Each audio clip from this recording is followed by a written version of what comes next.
More than 6 million Americans are living with Alzheimer's, which is the sixth leading cause of death in the United States. Joining us now with more information on this disease that is devastating so many families is Dr. Vincent DeOrchis. He is the Director of Neurology at Catholic Health St. Francis Hospital. Thanks for joining us. Thank you for having me back, Colleen and Monsignor. I am so glad you are here. This disease, as we said at the beginning of the show, is just affects just about everybody you know. Tell us how it is affecting a person's brain. What is Alzheimer's doing to the brain? Right, so I usually begin these talks in the office by describing just the term dementia in general, because I find patients often come in very concerned that either they or their loved one may be suffering from this, and as commonly as we use that term, quite often people don't really understand what it means. So dementia itself is an umbrella term, and there are many forms of dementia that fall underneath the umbrella.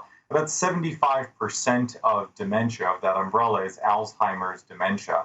And there's a smaller subgroup that is vascular dementia, and then even a smaller subgroup that form these more esoteric dementias, such as frontotemporal and Lewy body. Alzheimer's is mostly what we're concerned about in the office, because as I said, it's about 75%.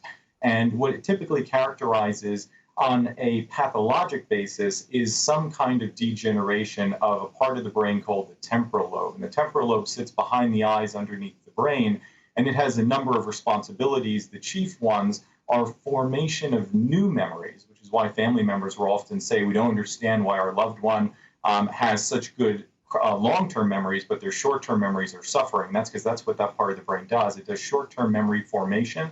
And the other thing it does is orientation. There are these place cells in the hippocampus, which is a part of the temporal lobe, that lets us know where we are. It tells us if we're in a familiar environment, and based on where we are, how do we get out of there? If you want to navigate from your home to the grocery store, what is the course that you would take? So all of that information is in the temporal lobe. And in Alzheimer's disease, the temporal lobe begins to degenerate. And we're still trying to understand that process. It's a very complicated one. Patients ask me all the time, if we have a rover that's on Mars launching helicopters, why don't we have a cure for Alzheimer's disease? And it is that complicated. I've heard people say before that the brain is the most complicated structure in the universe, and I probably agree with that. It's been very difficult for us to try and understand how this disease evolves, what are the various stages, how do you differentiate these various forms of dementia, and each one of them is very different in the way it manifests itself, and therefore the treatments for each of these will be very different. So yes, there is no cure. Do we know the cause or causes? So for each of these dementias, there's a different cause. What we know about Alzheimer's disease is there seems to be an association with a buildup of a protein in the brain called amyloid. And most of the research over the past few decades has focused on this protein, and it seems to be malfolded. So there is a normal form of it, and then there's a form that seems to be malfolded. And that malfolded form, like the bad apple in the bunch, seems to encourage other proteins nearby to begin to malfold. And so you can see how this then spreads exponentially throughout the brain. And so we've had therapies trying to focus on doing something to either disable that process or encourage the body to resorb the amyloid, prevent it from forming.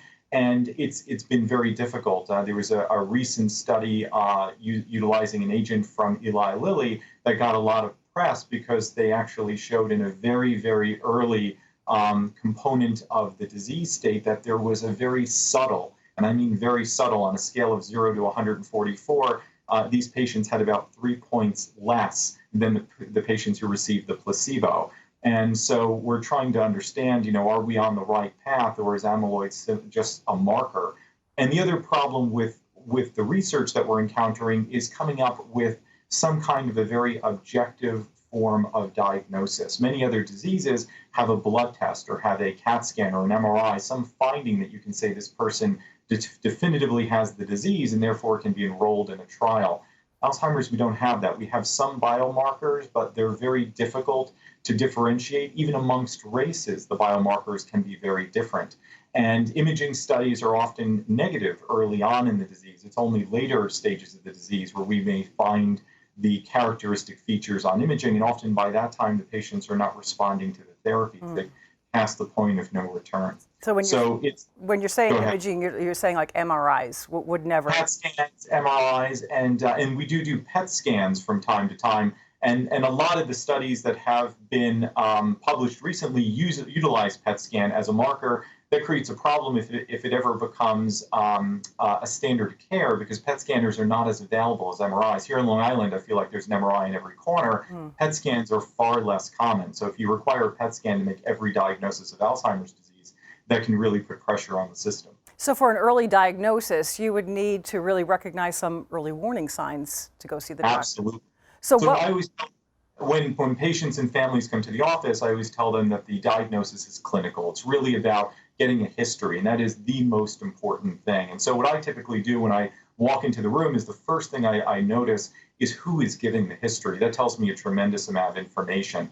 In Alzheimer's disease, because we're dealing with a deficiency of memory, often the patients don't have very good recollection or insight into what's going on. So usually it's the caregiver, the family member, the spouse who opens up their mouth and begins the conversation. And that conversation usually goes on for quite a while. And I try and get feedback from the patient as to whether or not they're aware of the changes that the caregiver is describing. And my first red flag is if they're not, if they either are very defensive about these things or they just simply have no recollection of them. And what are those things? So like we mentioned, short-term memory deficits, difficulty learning tasks. I'll always ask, if you tell the patient that there's something they need to do today, how often will they repeat the question, what are we doing? You need to see your doctor this morning, and then 5 minutes later they say, what are we doing today? What are we doing today? So that is a red flag. Issues with navigation. Do they have problems driving? In which case, obviously, that becomes a big issue. We need to stop the driving. Do you get lost on the way home? Have we had accidents in supermarket parking lots where there's a lot of intricate navigation around parking spaces and backing out cars?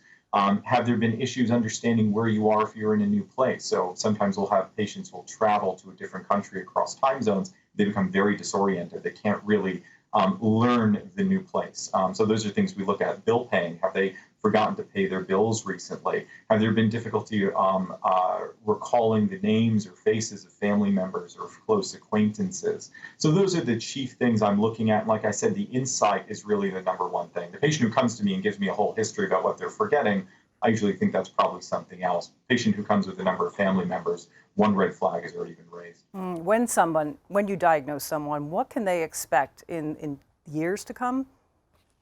It's very variable. I get that question a lot, and patients and family members are obviously very concerned when I raise the suspicion that this may be the path that we're walking down. I have had patients who I diagnosed 10 years ago who today are still living at home with their families. They're forgetful. They need a little bit of assistance, but they're otherwise enjoying their quality of life. They're performing some of their activities of daily living. Others they need assistance with, but they're doing quite well. I've also had patients on the other end of the spectrum who, over a 6 or 8 month period, have deteriorated to the point where they need some form of nursing care or a 24-hour home health aide. And so what I tell patients is really we need to follow them in order to prognosticate. We need to plot the course in order to see the slope of the curve and see how they progress over time. The other question is, what can you do to try and allow that course to be as benign as possible? And the biggest things are really caring for yourself. So we don't want to add any vascular burden. We want to make sure blood pressures are well controlled. Patients are physically active. Cholesterol is well controlled. If they're diabetic, their blood sugars are well controlled. Make sure they're not smoking. Mediterranean diets. I say at least 20 minutes of physical activity a day. And my line is usually with enough vigor to get your heart rate up. So walking between the kitchen and the living room, to me, is not physical activity. I want people getting outside. If they're a fall risk, I always want to make sure that they're accompanied by someone else, preferably with some sort of an assistive device. Dr. DeOrchis, thank you so much again for all your information. And we need to have you back again. Like Monsignor said, we could do a half hour on this show just alone. Thank you. I'm happy to. Thank you so much for having me.